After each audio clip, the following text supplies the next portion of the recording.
Okay.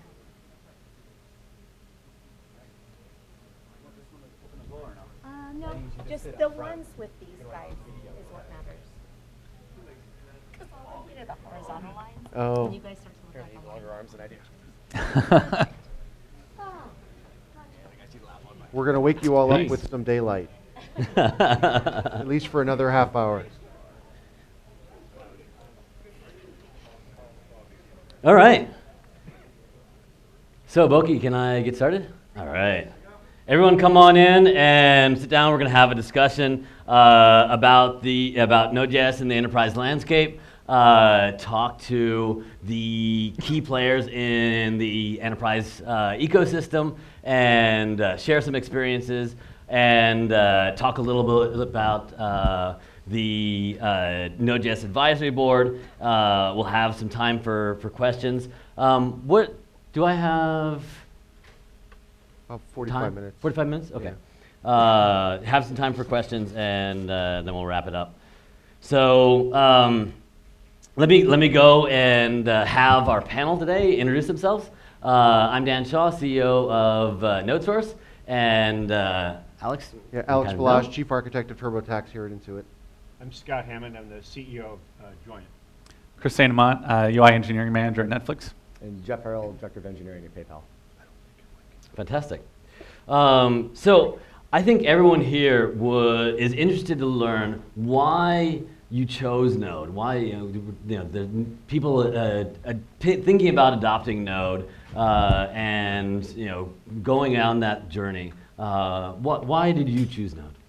Yeah, so I think you heard it this morning from Nat. So for us, it really was about opening up innovation and really the rate of change at the front end. So we knew that we had an enormous amount of technology debt at Intuit. So as a company, we're a 25-year-old company. And so since we grew up as a desktop software company, became a web company, many of the early ways in which we built our web products weren't exactly ideal. And so as we looked to really ramp up the rate of innovation, we wanted to make sure that we didn't endanger the things that we had to be good at the back end. So we are clearly a compliance-based business. So finances, accounting, taxes, things that you absolutely cannot get wrong.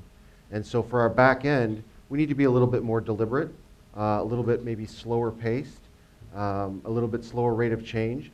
But in the front end, we wanted to unleash our developers and unleash that rate of innovation. And what we definitely discovered through talking to some other folks and running our own experiments is that Node and JavaScript really allowed us to get there. Great, Scott. So Joint is not only the steward of Node.js, but a massive Node user.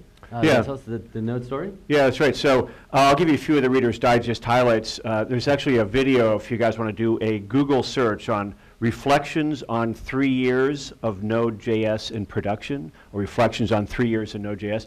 There's a much deeper technical background explanation on that, but I'll give you a few of the highlights. So Node.js first came into the marketplace in 2009, and in early 2010, Joint was looking for a new production-grade platform to build our infrastructure as a service cloud with. And so we run a Joint public cloud, lots of data centers around the world, and we needed a new platform that was production grade, high quality, low latency, highly productive environment for us to use to build our cloud platform so customers could run their production applications on it. So there were a few things that we were looking for. So first we wanted to make sure that we had something that was highly reliable, something that was high performance, and then something that gave us high productivity for developers, sort of in that order. A lot of people pick languages or development platforms sort of in the reverse order, but we picked it because of our use. It really had to be enterprise grade for a production system, a highly complex distributed production system.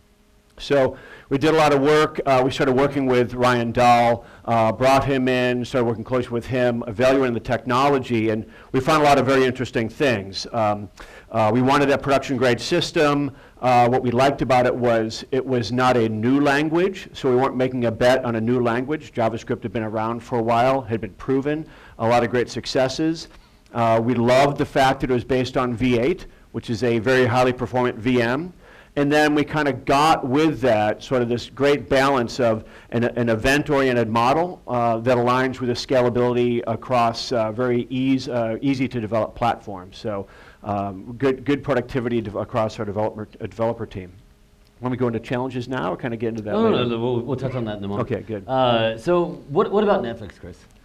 So for Netflix, it really boiled down to JavaScript. We love JavaScript. We're a bunch of front-end developers. We design and build basically the front door to the Netflix product across a huge wide range of devices. So that's smart TVs, phones and tablets, the website, and all of those UIs are written in JavaScript. And so that was a very comfortable, natural language for us. And so when we started kind of evaluating where we wanted to go with the future of our web architecture, Node.js was just a natural fit for us on the server side. So having a consistent runtime between the client and the server has given us a ton of value and actually gets us much closer to true kind of write once, run anywhere. That's kind of been a dream for front-end developers for a long time. It's even fostered code sharing among UI teams in a much more significant way than we've had in the past, because when you're using something like NPM to share JavaScript modules across teams, when you look previously, what did you have? You do some things in Bower, but when you're deploying Java applications, sharing UI code between Java applications is extremely difficult. Jars for service functionality and platform capabilities, really easy, but when you want to start really having rapid kind of and robust sharing of UI code, NPM is a fantastic fit for that. Awesome. So one of the biggest stories of the last couple of years has been the PayPal story. How did that get started, Jeff? You were there at the beginning. Yeah, it got started much like a lot of other people. We've had a story where we really went after tackling developer agility. We wanted to make things quick, and we wanted to make them to be able to, not just quick for developers, but quick to get them live to site. And I think one of the things we haven't really talked about it much is that over the last maybe 2 years, PayPal's gone from a release cycle that was months per releases to we have teams that are releasing code on a daily basis multiple times now. Nice. In order to power that, we needed to be able to react quick. And we didn't want to react quick just from like a prototyping perspective where we could prototype it out and, hey, look, that looks great. Now I need to go build it. We wanted to react quick from a model where we could actually write the code, test it out, prototype it, and then stick it in production and have it run. And so that was what we were trying to solve and tackle. JavaScript was the natural solve for that because of the fact that JavaScript coupled with V8 and Node was providing that speed that we needed, but more importantly, it also brought with it, and I think this is sort of the icing on the cake, it brought with it the nature that it's JavaScript. We're going after the web tier in this case. Web people know JavaScript, and so it was very easy to get adopted in the company because of that. Right, so I just wanted to highlight something. Down the line here, we kind of have front-end systems and then front-end. So that's one of the fun things about Node.js is that as a platform, it's brought together that systems engineers and the front-end JavaScript community, and it's a very interesting blend. So for the folks that are looking at Node.js and thinking about adopting it, one of the most useful things to understand is what are the challenges and drawbacks of using Node.js, and that way they can learn from the experience going in. Alex, you want to talk about that? Yeah, sure. So certainly there are technology challenges of learning the new technology. But for us, the biggest part of it was really the change management. And the change management really manifests itself in two ways. The first is, so once you start leaning into certain technologies like Node and you have lots and lots of Java developers, suddenly rumor becomes more important than fact, and every Java developer thinks they're going to lose their job, right? So managing that change and really saying, no, this is an and, this isn't an or, was a challenge for us. But then that being said, it is a change. And so thinking about your workforce design, thinking about the kinds of engineers you want to have, the kinds of skills they need to have, the training you want to give them, how many developers do you have that are JavaScript engineers versus Java engineers versus full stack engineers? What's the right balance of all those things? And so I would say that the organizational challenges around change management are in fact the biggest things I think that you have to think about as you're moving something like Node.js. Scott? Yeah, so kind of back in the day, our organization was a lot simpler than Alex's. So we were able to make a single decision that we're going to adopt Node and use it to write all of our products. So we didn't have a lot of change management issues, organizational issues. It was more technical issues as we were discovering more about how Node was operating in the early days. And there were a few technical challenges that we ran into that are have probably since been addressed, but one was around memory leaks and memory management, just making sure we learned how to manage that well, so we're sort of recovering memory and making sure we're not running into some any memory management problems. We also found that there were we had some challenges in visibility of exactly what was going on. Sometimes Node would go off and parts of it would run, and we knew it was running, but we couldn't really tell what it was doing. And we had no visibility into what was going on with V8. So I think there's a video that I think Aaron Hammer published a little while ago about his experience with introspection and real visibility into applications to find memory problems, performance issues. But that's sort of what we ran into, which is more on the technology side. And there's been a lot of good contributions by the community to help address those, to really make sure that it's high quality, stable, sort of production grade, enterprise grade for your consumption inside the enterprise. Chris? So I think at Netflix, one of the things I mentioned, it was really largely brought into our organization by front-end engineers, and I think we realized over time that just because you can write great, fantastic JavaScript applications that run in the browser and on the client, doesn't always translate directly to the same thing on the server. There are differences. There is a mindset shift that you have to go through to a certain degree in writing a complex JavaScript application that's running in Node versus what's running in the browser. And so really understanding those concerns and educating our team on how to do that properly, as well as bringing in additional expertise to that team, so that we're bringing more of a systems level experience and server engineering experience into a UI team, so that we're really looking at how can we scale out a server-side JavaScript application, which I think is a fundamentally different set of challenges than even a long-running single-page app running in a client. Yeah. Adding to that last point, I guess a little bit, we've been at this for a little over a year. I think it's 14 months now. We've now sent all of our web application Java developers through training to learn Node. And so, yeah, we found a similar thing where it was the UI guys, which brought in Node, knew browser JavaScript. And so teaching them like, hey, cool, there's multiple users in the context here. Like, you need to consider that. There's blocking issues, there's performance issues, et cetera.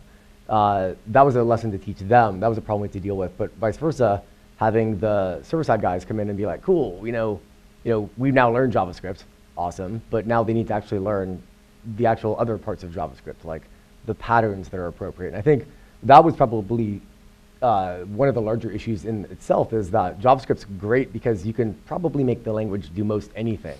It's also horrible because you can make the most language do anything, right? So, like, how do you want to do inheritance? There's a dozen different ways in JavaScript, and subjective potentially what the right pattern is. And so part of that was a little bit troubling for us. And I think establishing those patterns and acknowledging that you're going to make some mistakes along the way, and you're going to rewrite things 1, 2, 3, 4 different times until you figure out what that right pattern is that works for your team and for your needs. Yeah, I think just keeping in mind too, one of the other issues we had since we did start adopting Node over a year ago is that we didn't actually have events like this. We didn't have communities like this or large companies that had adopted it. When PayPal had adopted it, we were at the time, I think, in parallel with Walmart and Yahoo. And I think we all ended up presenting at Node Summit at the same time. But there was no resources to like how to get a lot of this stuff done. And so we stumbled a lot in trying to figure out some of those things. Right. And it's great that we can do this now. Yeah. It re-emphasizes that this event is a seed from the PayPal team, and that they've opened up and shared with the rest of the enterprise. We'll come back to that. So to get a sense of scope of how organizations are doing that, and also to in a way emphasize that adopting Node isn't this binary thing necessarily. How pervasive is Node.js at this point at Intuit? So in terms of the breadth of the businesses, it's very pervasive. So it caught on like wildfire. So when one business started using it or one functional group, all the others wanted to use it as well. So across the personal finance group, Mint, the small business group, QuickBooks, and our consumer tax group with TurboTax, there are deployments of Node across all of them. And so we're starting to get a lot of broad experience across all of our different products. But at the same time, like I said, we tend to be pretty risk averse headed into it with the businesses that we're in. And so we're very, very narrow in terms of our implementation of Node right now. So the approach that we've taken, I guess in some sense could be viewed as like a bag on the side architecture, except the bag happens to be in the middle. So what ends up happening is you start in the experience using the old technology, it kind of seamlessly moves over to the new technology for a while, and then it goes back to the older technology. And over the course of time, as we gain confidence, as we gain the skills, as we transform our workforce, the size of the bag gets larger and larger and larger, and eventually the old one just falls away. And so that's kind of the approach that we've taken in terms of injecting Node into our product landscape. And so it's, I'd say, you know, the really cool thing for us is that from the moment that we declared that we wanted to be running something on Node and TurboTax to actually being in production was only 6 months. Wow. And so it was a very, very narrow slice. But in 6 months, we got something into production. And then this week, when we launched on Monday, three of the critical experiences in TurboTax are running on Node. So, Wow, fantastic. That's great. Awesome. yeah, clap for those guys. They did all the work. Right on. Scott, how about Joint? It couldn't be any more pervasive at Joint. Okay. So we went all in. Everything we write, everything we build is in Node. So our public cloud platform is written in Node that does all the scheduling, all the orchestration, all the provisioning, all the management. Everything is written in Node. Our private cloud stack called Smart Data Center, that's written in Node. Our object store called Manta, that's written in Node. So the hook was set early at Joint, and we never looked back. And so we're fully committed. Huge users, great success, great luck, great outcome with Node across all of our deployments. So at Netflix today, in production, it's primarily the website, so netflix.com, and we're in the process of kind of migrating over. So still got a little bit of ways to go. We expect to kind of within the next year we'll be 100% on Node for anything customer facing on the website, and we're starting to kind of lay the seeds for what that might look like for other UI platforms as well. So looking at how that could play into the phone and tablet applications, as well as some of our TV applications too. So at this point, it's primarily limited to a lot of the UI teams, although I feel like every other week I stumble across a team that's using it for internal tools as well. So it's kind of popping up in all these places that I wouldn't expect, and we've kind of got a pretty growing and thriving internal development community as well, and kind of across different parts of the organization. So one thing that I think everyone wants to know is, when will video be delivered by now? You have to talk to the Open Connect appliance, the CDN guys, they might know more about that. Okay. So at PayPal, we, at least for our web tier, we actually went all in as well. And so that means that all new development on all consumer-facing web applications is built on Node nowadays. And so that borders across, I think 39 is the latest applications that we have live. And so as those ramp up, all of our old applications written in previous technologies will go down. We're also experimenting now on other things. And so also at the same time, similar story, like you can turn around and find new internal tools being built in Node, but we're also looking at building some of our mid-tier services in Node as well.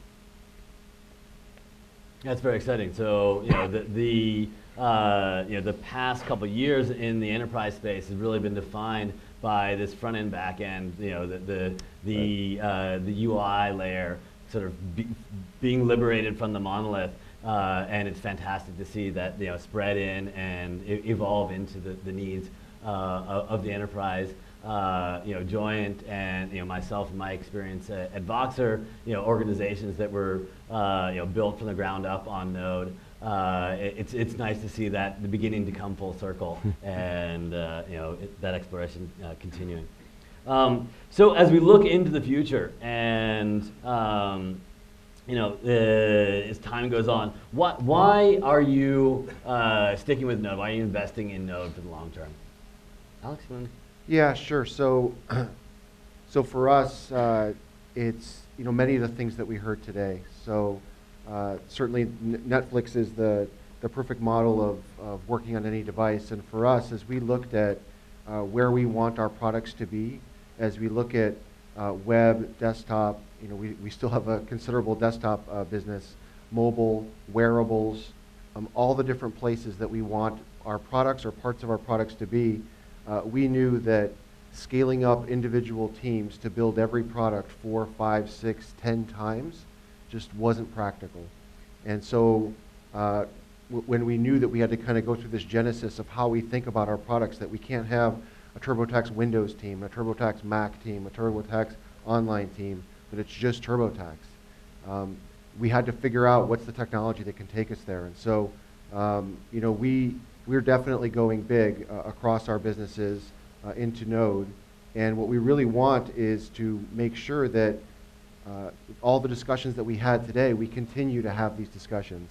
We don't have to wait around 6 months or a year to have discussions with all the rest of you that are collaborating with us on getting Node enterprise ready. The term that you used earlier today, that if I can borrow from you, if you don't mind, is let's make every day Node day. Right? And so that is what we're committed to doing, because we believe it's the only way that we'll be able to make progress. We definitely know that in order to move at the speed that we want to go, we have to take advantage of the work of all these guys and the work of everyone else in this room. Fantastic. Scott, so are you going to stick around with Node? Yeah, we did. No, until something else comes. No, so for us, it's there are a couple of reasons why we continue to use Node. First, the technical merits and the reasons why we originally selected it and built our systems in it are still valid today. So it is a production-grade system. It's a platform that we can use for that. People use it for a lot of other things as well, which is part of the beauty of Node and why it's also proliferated around. But for us, it meets that hurdle as being a quality, stable, production-grade system that we can use to write our complex, highly distributed systems on. That's the business we're in. So as long as the technical merits are still there, our engineers are happy. The other reason is, we got started similar to some of the other stories. There wasn't a community like this. There was no forum like this for people to share experiences, to share best practices, and we kind of had to chip away at the rocks as we went. But now, with the explosive growth of Node and the community sharing and the best practices, it's easier for us to find really skilled talent and get them ramped up to be highly productive inside our organization and our systems really quickly. So it's a twofer for us. Great technology with a very large community of really highly skilled people who can come into our organization, fit in really quickly. I would echo a lot of those similar things. I mean, a lot of the reasons we're sticking with it are a lot of the reasons we were drawn to it in the first place. And I think one of the things that did initially attract us was a strong community, and community in the sense of a lot of great users of the platform, a lot of great contributions to things being built on the platform. But I think as we've gotten more involved in the community ourselves, I think a lot of it's really about the people. I mean, we've just been, I think, really impressed with how strong and collaborative the community is, and the types of discussions that companies like PayPal and Netflix and Yahoo and Intuit and those types of organizations that are making big bets on Node can lean on each other for advice, for ideas, to kind of cross-pollinate and share ideas is really compelling. Fantastic. Jeff? You got 39 apps now. We got 39 apps. I'm going to make more. Now we need to move on to do something else. No. Yeah, I mean, in our case, I think the biggest thing we've had that's been the most powerful is that our developers are, maybe we're a little bit sketchy going into the whole process, like, oh, we got to go learn JavaScript, whatever. But coming out of the tail end of that, like, they're overjoyed. They're super excited with how they've been doing it. The reason actually Node has been being pushed down farther in the stack is actually not because we're asking people to, it's because they're demanding we do it. And that's, they go build a app in Node, and then they have to turn on and build another app in something else, and they're like, I like what I'm doing over there. I want to do that more. And so, yeah, in our case, we're totally sticking with it. Like, it's pulled through on every promise we've had. I think one thing I would add, though, I think that's probably been the largest takeaway. We went into Node expecting that, or liking and embracing the community that existed with it. That's one of the major attractions for us. But I don't know, and someone can correct me if I'm wrong, maybe one of you guys. Dishal's like, where are you going? Scaring me. I don't know if there's been any time that, companies like this have even collaborated in this manner, right? You're saying like, oh, what PayPal or what Netflix or what Intuit's doing, or Joint. Like, that's a huge thing to walk away with, is that we can actually go conspire with other companies and improve our technology together. And that's huge for us. Right. So that leads into my next comment question. That communication story has been such a part of Node's DNA.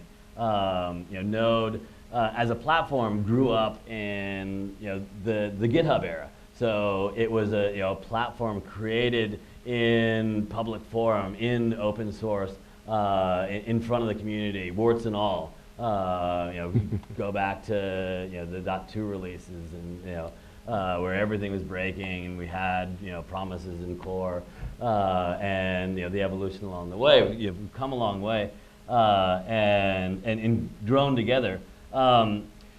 It's interesting to observe organizations adopting Node,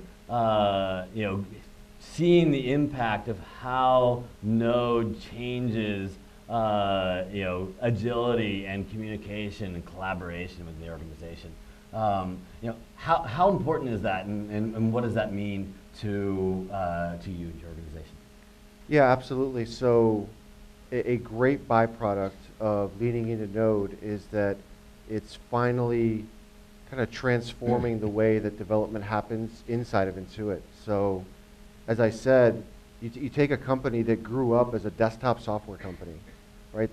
On some level, it's actually amazing that Intuit as a company still exists. Because when I joined the company in 1999, 15 years ago, upwards of 95% of the revenue of the company was from shipping CDs, right? And now about 75% of the revenue is from mobile and web. So it's a pretty amazing transformation.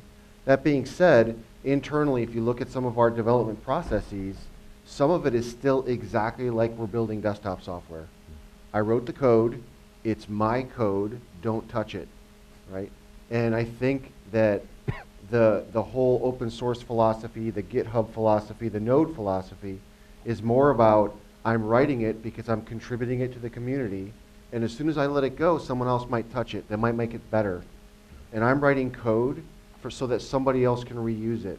And when somebody else writes code, I can reuse it. And of course, those things are obvious in the open source world, but sometimes you get inside companies that have deadlines and hard project team associations and managers who, quote unquote, own their resources. It's difficult.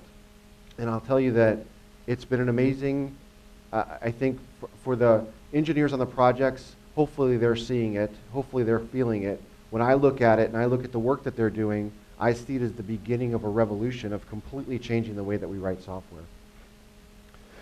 We had an easier time because we were born in the open source model, and so we made the single platform choice. So we kind of those are the roots to work in that model. So fortunately, we didn't have to bend metal and chop down walls to go get there. But it's been a really productive environment for us. Our team works really well in this. Fantastic. So Chris, Netflix had already a strong DNA of open source, long history with Java open source. How was Node different from that open source?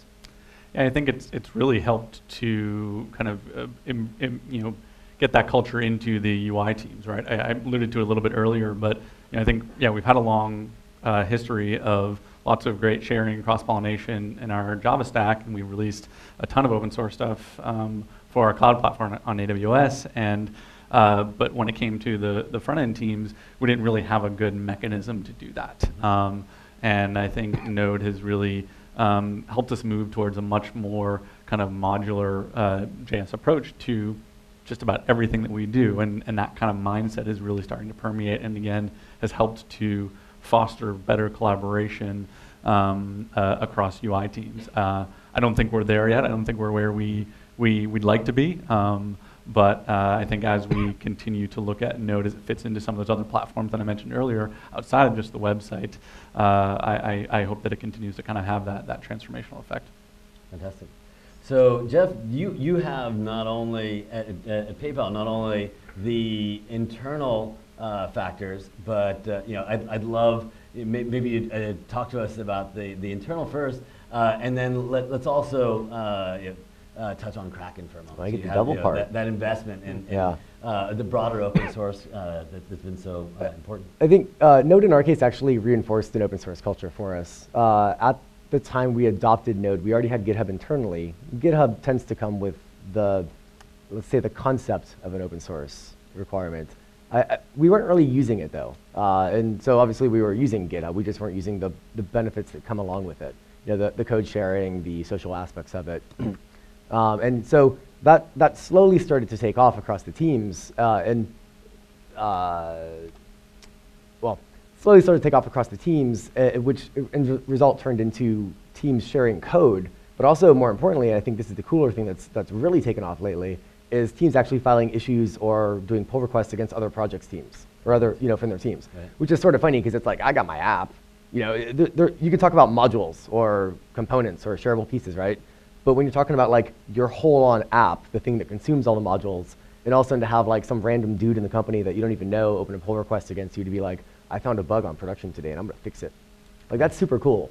And so that culture has been growing a lot in the company, but a lot of it's actually been reinforced by our usage of Node, because Node lives and breathes that, right? Like, the community's there, you can file an issue, you can go talk to people about it, the code's out on public, you can just check it out. And it's been a great resource to point people to be like, that's a great open source project, we should go down and use that, or follow this model. And so that's not say the starter or the catalyst behind where our internal open source came from, but potentially the bigger building block that actually reinforced it. And then as far as external goes, I think it's also where it led to, right? So from our standpoint, we really started to embrace open source. When we went with Node, when we started to build our applications, we had a big conscious decision that we wanted to move away from proprietary stuff that we built in the past. And so that was a part of the large reason we went with Node, was that there's a vibrant community with lots of code out there that we could already leverage. Code we couldn't leverage, gaps in the community, since Node was a little bit new at the time, we decided, cool, we would try to fill. If there was code we couldn't leverage, we had to have a darn good reason, and we would either pull request into it or create some new thing if it solved a different problem, and do that. And that's actually what led to Kraken. And a lot of the open source code that we created was that it was our way of trying to contribute back to the Node community and say, like, cool, we learned so much from you guys. We're a large company adopting Node. Here's some of the gaps that we noticed in it. Here's the code that we have for that. Awesome. Fantastic. So I have some really nice prizes. I'm gonna given time constraint, I'm gonna open up for this crew to get some questions from the audience. I have a special prize for some good questions. Where are my bots? You had prizes. So all you have to do is All I have to do is point them out and both like, you'll take care of it. fiat a prize will come to you. Can I throw these? Kelsey, if I throw a Tessel, will it? No? Yes, throw the Tessels. You can point.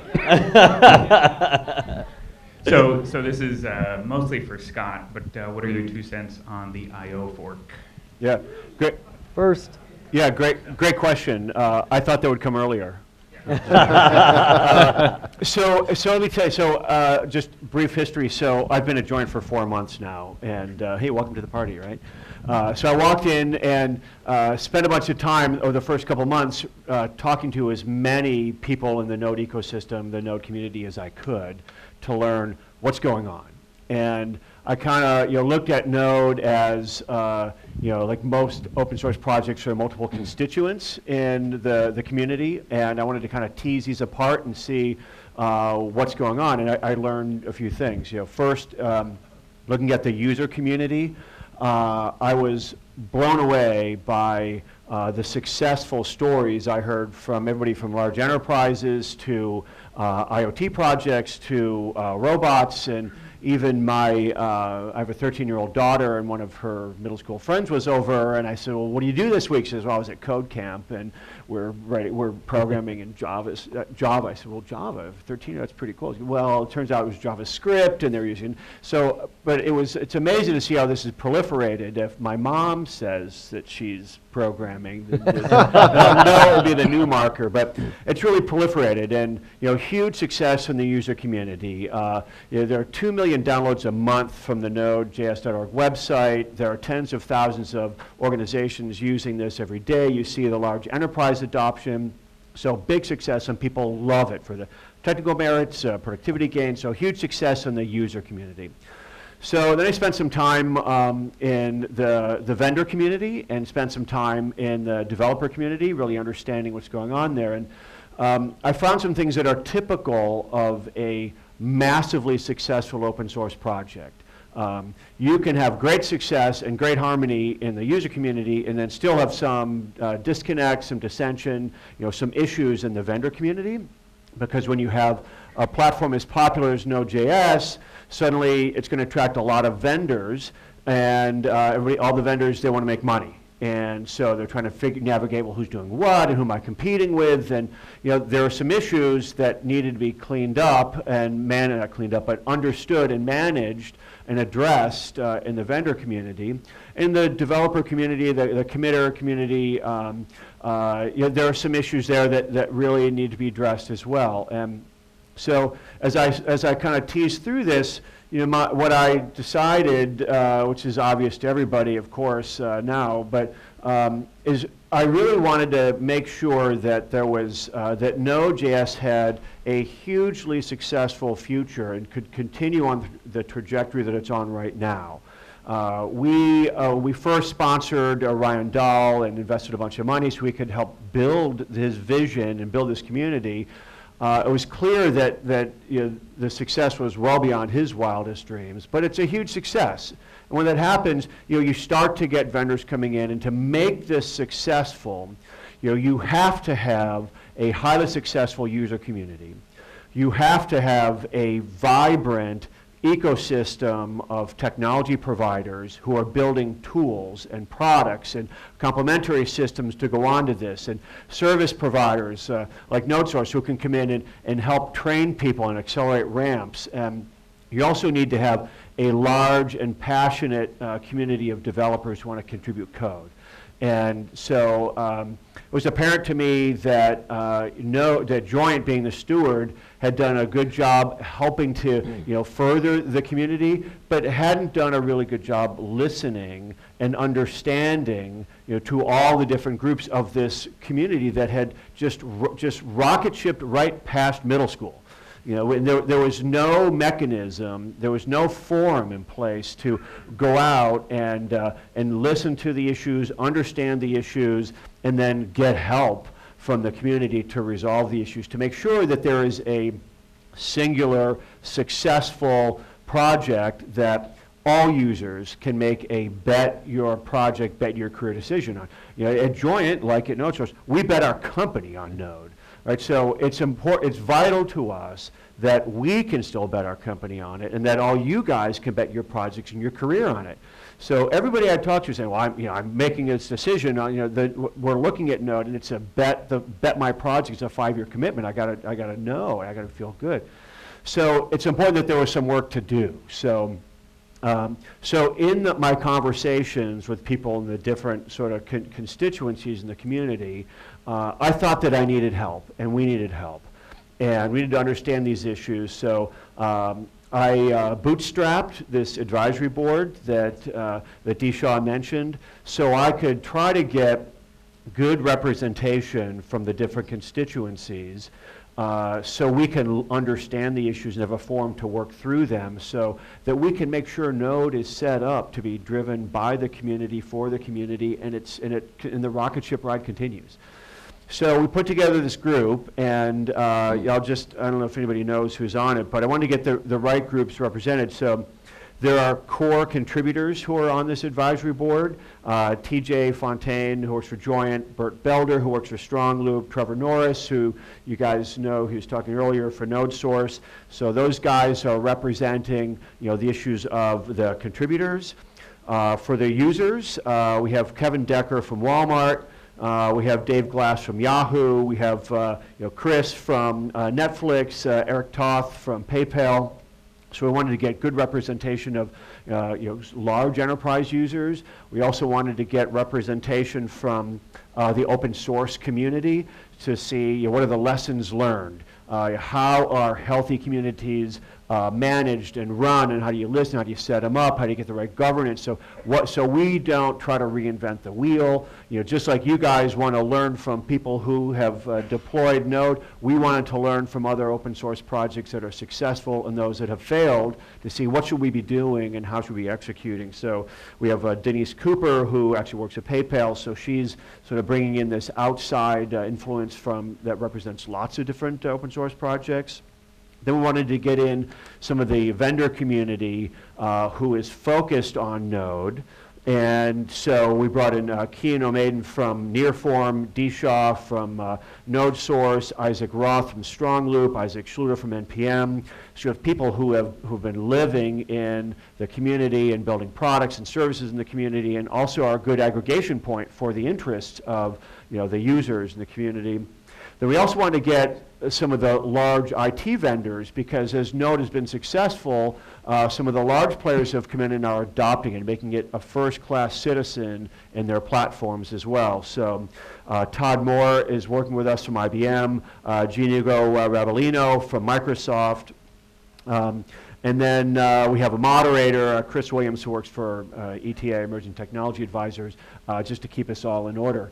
And so we've spent some time really understanding and surfacing and working through a lot of the issues that we've heard. So some things we've heard, we've met 4 times, in fact most recently yesterday, but we're working through issues around governance. We want to make sure that we have a governance model around the project that allows for a truly community-driven progress around what the roadmap is and the technical direction, the technical decisions. So making sure that the project is run in a true consensus model, and not one that represents the special interests of any organization, not even Joyent. We don't want to drive the roadmaps. We want to make sure that the project team works in a consensus model.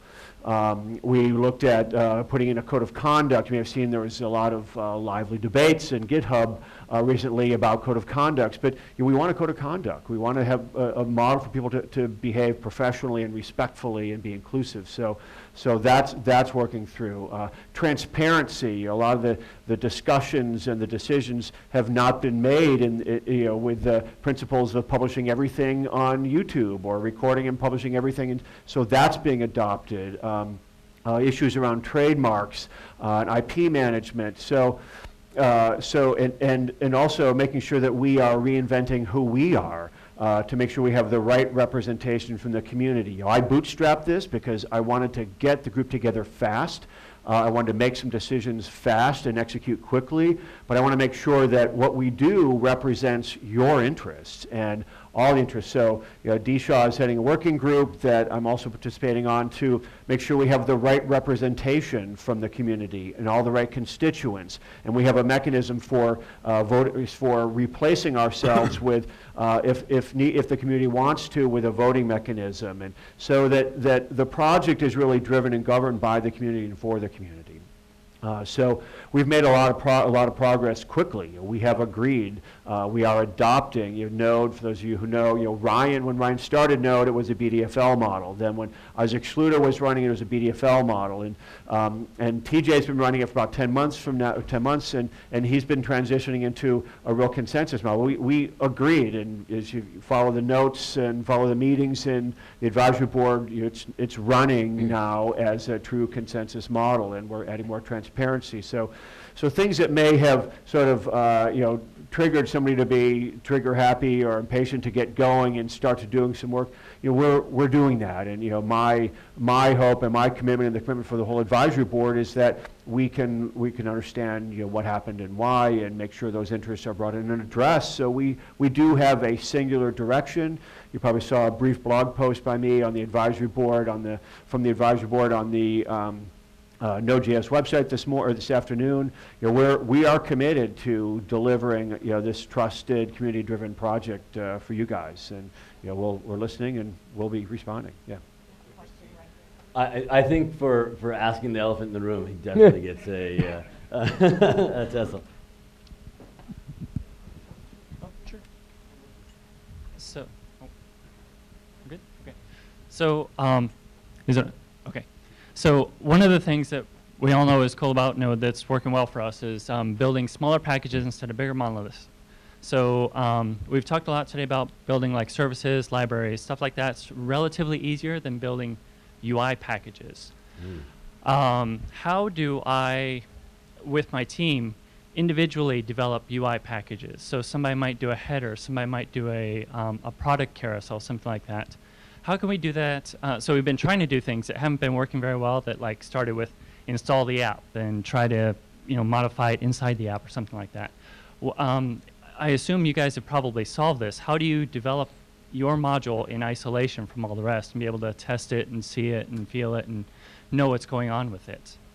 Chris, do you want to kick off this discussion? I think sure. Netflix.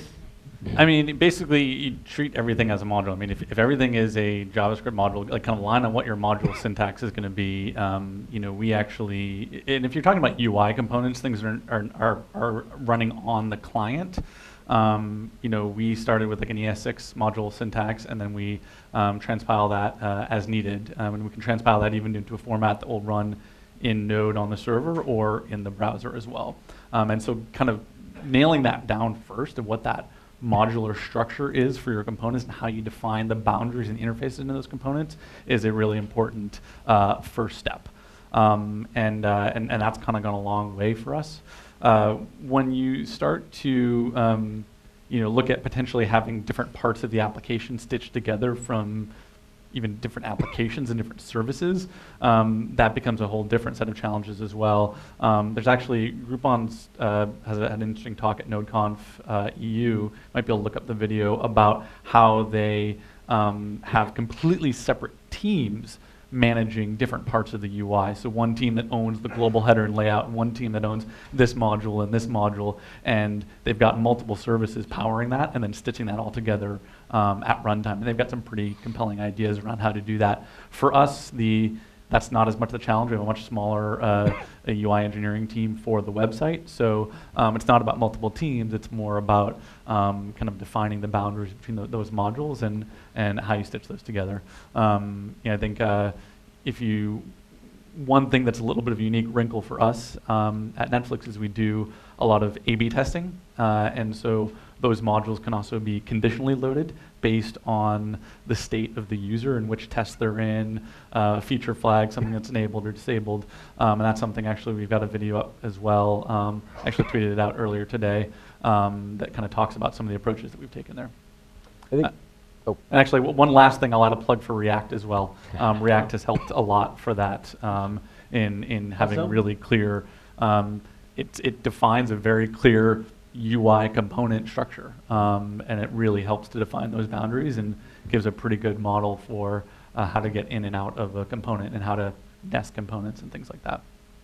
We've actually had a lot of teams interested in it for that as well. Yep. I was going to make a comment actually, much like Groupon, we've followed down the path of, for some of the, there's a distinction between UI components, right? Like you can have a carousel as an example, which is just a UI component that you drop on the page and the app can do something, or like you mentioned with Groupon, you can have, say, header and footer or some other widget that is backed by a data source that needs to go, it's holistically its own. And so we've actually gone down the path of having teams build widgets that then get composited on the page together. And so potentially each of those widgets somehow break down, but they will be their own Node apps at the end of the day, where they power the app, or they power the model behind it, and then there's just a JavaScript widget you drop on the page. Happy to provide more details after this if you want. The team's also Yeah, I agree that that's Here you somewhere? know you see the functions, but the UI aspect is a little bit non-trivial as you approach it. Book, you definitely get it. Yeah, and the Netflix guys also are in the there. back row there. You can pick their brains more about how that stuff works as well. Yeah. Yes. Hi. So, we've talked a lot about how there are so many node modules and there's awesome, so much selection, but how do you go about picking them? So you got two ends of the spectrum. For a company like Intuit that's trying to avoid risk, how do you decide we're going to put our chips in with this library and start moving? And then for Joint, when you were started with Node from the beginning, how do you decide what projects to support and nurture and contribute to? Yeah, so I think the only thing I can really say at this point is, we move deliberately.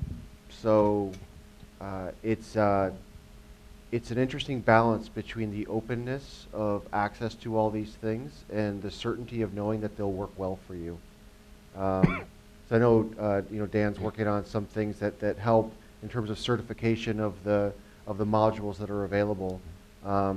But I'll tell you that the most important thing for us, I think, is so Vinay earlier today talked about the teams that are operating in parallel, and it's very important that those teams view themselves as a community of practice, and they're constantly talking to each other. And so simply by declaring, hey, those 4 or 5 teams, they're all working on Node, doesn't mean they all individually make individual decisions, right? They have to make decisions together as a collective, and yet have the opportunity to say, hey, I'm trying this out, and then as they learn, everybody else learns. And so really that's the only way that we've been able to make progress on this, is to think of it as a community inside the group, and make sure that as we learn that we've certified a certain module or a module works for us. We had the discussion before about private NPM versus public NPM. I wish I told you that we had a complete answer. We don't. But I think we have the pieces of an answer. So to be respectful in time, I'm going to bump over to. Okay. Hey, my question is about backend was always a type language. They had patterns and everything established.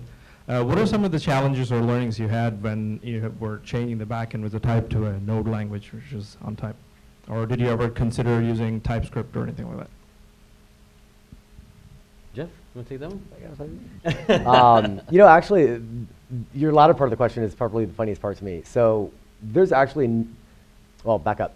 When we moved to Node, we gave our developers a lot of autonomy over how they built their app, how they did things, how they deployed it. And coming from a Java, dominant engineering community, I was like, I wonder how long before someone does TypeScript. Come on, someone's gonna do it. And we're like, flash forward a year, no one's done it. And actually, someone just mentioned it to me the other day and was like, hey, how come no one's done TypeScript? This would be interesting. And then I started asking a couple people, and they had trepidations going into it around type safety, but it's never really been an issue.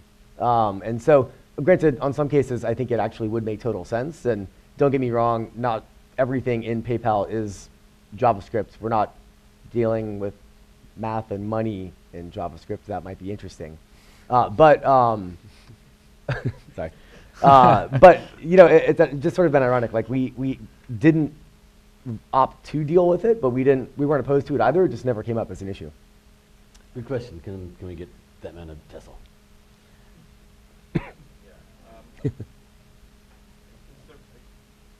Hold on. Well, let's get you a mic. We need to wrap up.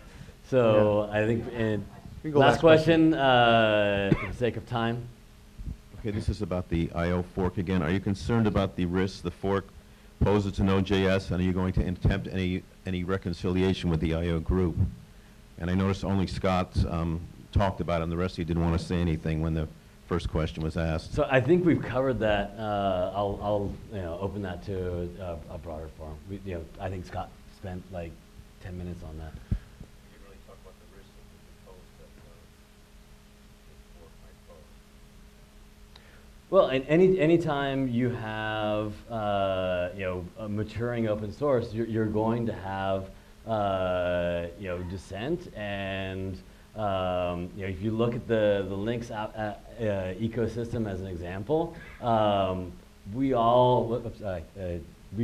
lot of us use Linux, and that's continued to evolve and mature. So We use Linux too. We Okay. actually Ubuntu 64, but Ubuntu, yeah, Ubuntu 14. To be specific. So forking and looking at things in different ways is a natural part of open source. So it's going to happen. It's going to continue to happen, and throughout Node's history, we've had numerous dissenting parties. There's